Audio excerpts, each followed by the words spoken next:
Hey guys, welcome to education and more channel. आज मैं लेकर आई हूँ आपके लिए बहुत ही इंपॉर्टेंट टॉपिक, जिससे कि आपके एग्जाम में 1 से 2 क्वेश्चन जरूर पूछे जाते हैं। जैसा कि आपको पता है कि आपका सीटेट का एग्ज़ाम कभी भी हो सकता है, तो ये टॉपिक आपके सीटेट एग्ज़ाम के लिए बहुत ही इंपॉर्टेंट होने वाला है। बिकॉज सीटेट का आज तक ऐसा कोई भी एग्ज़ाम नहीं हुआ जिसमें एनसीएफ 2005 से क्वेश्चन ना पूछा गया हो। तो आज हम बात करेंगे एनसीएफ 2005 की कि हमें इसे पढ़ने की ज़रूरत।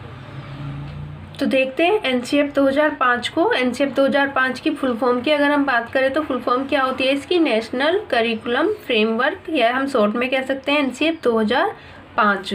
और क्या कह सकते हैं इसे? राष्ट्रीय पाठ्यचर्या रूपरेखा 2005।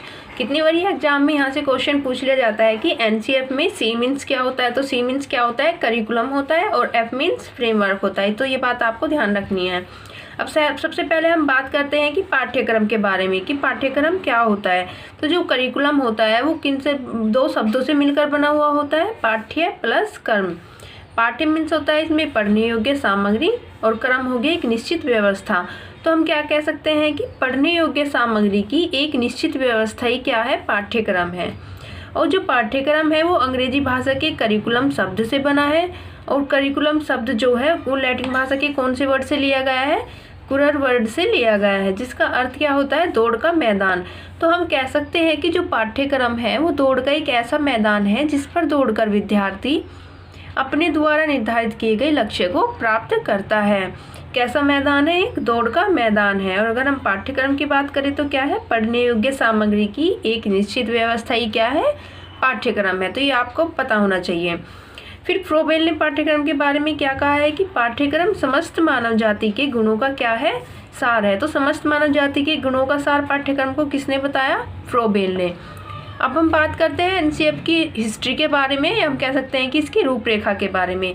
तो बालकों को क्या और कैसे पढ़ाया जाए? राष्ट्रीय पाठ्यचर्या जो 2005 थी, ये क्या थी? इन्हीं विषयों पर ध्यान केंद्रित करने के लिए एक दस्तावेज था कि बच्चों को क्या पढ़ाया जाए, कैसे पढ़ाया जाए।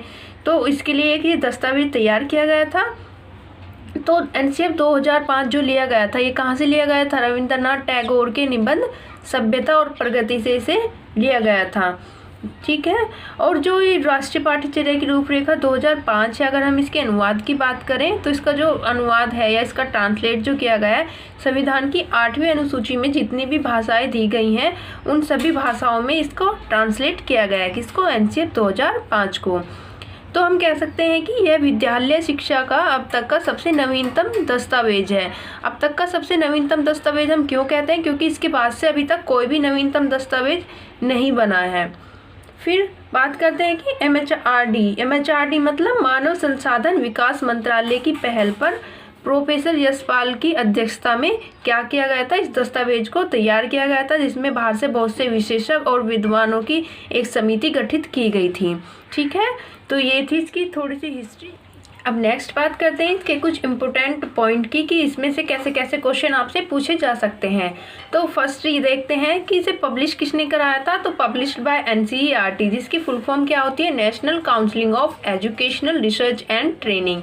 इसकी स्थापना कब हुई थी? 1 सितंबर 1961 को। और जिसके चेयरमैन थे, इसके जो अध्यक्ष थे वो कौन थे? प्रोफेसर यशपाल थे। और जिसका मेन मोटो था एनसीएफ 2005 का, तो मेन मोटो ये बहुत ही इंपॉर्टेंट है, ये आपको ध्यान रखना है। क्या था? लर्निंग विदाउट बर्डन, यानी बिना बोझ के शिक्षा। और एनसीएफ 2005 को कितनी भाषाओं में ट्रांसलेट किया गया है? तो ट्रांसलेट इनटू 22 लैंग्वेज, यानी कि संविधान की 8वीं अनुसूची के अंदर जितनी भी लैंग्वेज है, 22 भाषाएं हैं, उन सभी भाषाओं में एनसीएफ 2005 को ट्रांसलेट किया गया है। इससे पहले कौन कौन से एनसीएफ आ चुके हैं? तो इससे पहले आ चुका है 1975, 1988, 2000 और 2005। तो इसलिए हम इसे विद्यालय जीवन का नवीनतम दस्तावेज कहते हैं, क्योंकि ये सबसे लेटेस्ट है। इसके बाद से भी कोई नहीं आया है। 2019 आया लेकिन वो अभी तक लागू नहीं हुआ है, तो इसलिए हम इसे क्या कहते हैं? विद्यालय जीवन का नवीनतम दस्तावेज। और इससे पहले कौन कौन से आ चुके हैं? 1975, 1988 और 2000। अब पहले जो क्या होता था कि पहले जो भी फ्रेम बनता था उसके पीछे जो बेस होता था, वो बेस कैसा होता था? व्यवहारवादी होता था। व्यवहारवादी मनोविज्ञान था। उसमें क्या था कि टीचर को ही सेंटर मान के शिक्षा दी जाती थी। तो आपके जो एनसीएफ है वो किस पर बेस्ड है, वो बेस्ड है कंस्ट्रक्टिविज्म यानी रचनावाद या संरचनावाद। इसमें क्या किया गया है कि बच्चे को सेंटर मान के शिक्षा दी जाने का प्रावधान इसमें एनसीएफ 2005 में किया गया है कि जो भी शिक्षा दी जा रही हो उसमें बच्चों को क्या किया जाए, सेंटर मान के शिक्षा दी जाए। तो मैं आपसे क्वेश्चन पूछूं कि जो एनसीएफ 2005 है वो मुख्यतः किस पर आधारित है। तो ये क्वेश्चन आपके लिए है जो कि आपका सीटेट 2018 में क्वेश्चन यहाँ से पूछा जा चुका है। तो आप इस क्वेश्चन का आंसर मुझे कमेंट बॉक्स में कमेंट करके बताएंगे। बात करते हैं इनके 5 गाइडिंग प्रिंसिपल्स की कि कौन कौन से इन्होंने अपने गाइडिंग प्रिंसिपल बताए हैं। तो फर्स्ट है इसमें कि विद्यालय से बाहर के जीवन के साथ ज्ञान को जोड़ना, कि ऐसा नहीं है कि बच्चों को सिर्फ विद्यालय तक ही सीमित ज्ञान दिया जाए बल्कि उनको क्या किया जाना चाहिए, बाहर की नॉलेज भी बच्चों को दी जानी चाहिए। नेक्स्ट है पढ़ाई को रटंत प्रणाली से मुक्त किया जाए, कि बच्चों को रटवाना नहीं है, बच्चों को क्या करना है, अच्छे से समझाना है। तो क्या करना है, बच्चों को रटन प्रणाली से मुक्त करना है कि ऐसा ना हो कि बच्चे रटकर एग्जाम को दे, बल्कि क्या करें, बच्चे चीज़ों को समझे और तब एग्जाम दें।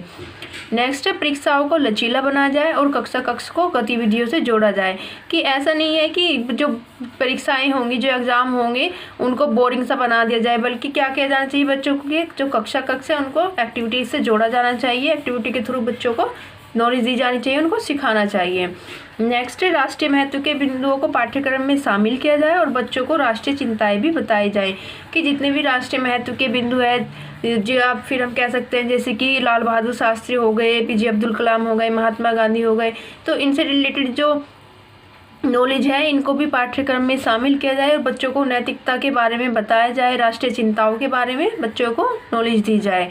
नेक्स्ट पाठ्यचर्या के अलावा बच्चे का चहुमुखी विकास किया जाए, कि ऐसा नहीं है कि खाली बच्चों को पाठ्यक्रम का ही ज्ञान दिया जाए, बल्कि क्या करना है, बच्चों का चहुमुखी यानी कि चारों दिशाओं में विकास किया जाना चाहिए। ऐसा नहीं है कि इसमें सिर्फ बच्चे का पाठ्यक्रम से रिलेटेड ही नॉलेज दी जाए, बल्कि क्या करना है, उसका चहुमुखी विकास किया जाना चाहिए।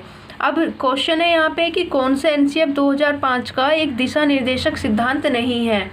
तो ऑप्शन है इसमें कि ज्ञान को विद्यालय के बाहर के जीवन से जोड़ना, दोहराव शिक्षण से अलग हटना, विद्यार्थियों में अंकगणितीय सक्षमता बढ़ाना या लोचदार परीक्षा प्रणाली। तो ये क्वेश्चन आप सभी के लिए है। देखते हैं आप में से कितने स्टूडेंट इस क्वेश्चन का सही आंसर देते हैं। आंसर आप हमें कमेंट बॉक्स में कमेंट करके बता सकते हैं। और अगर आपको आज की वीडियो अच्छी लगी हो तो वीडियो को लाइक शेयर करना न भूलें। Thank you.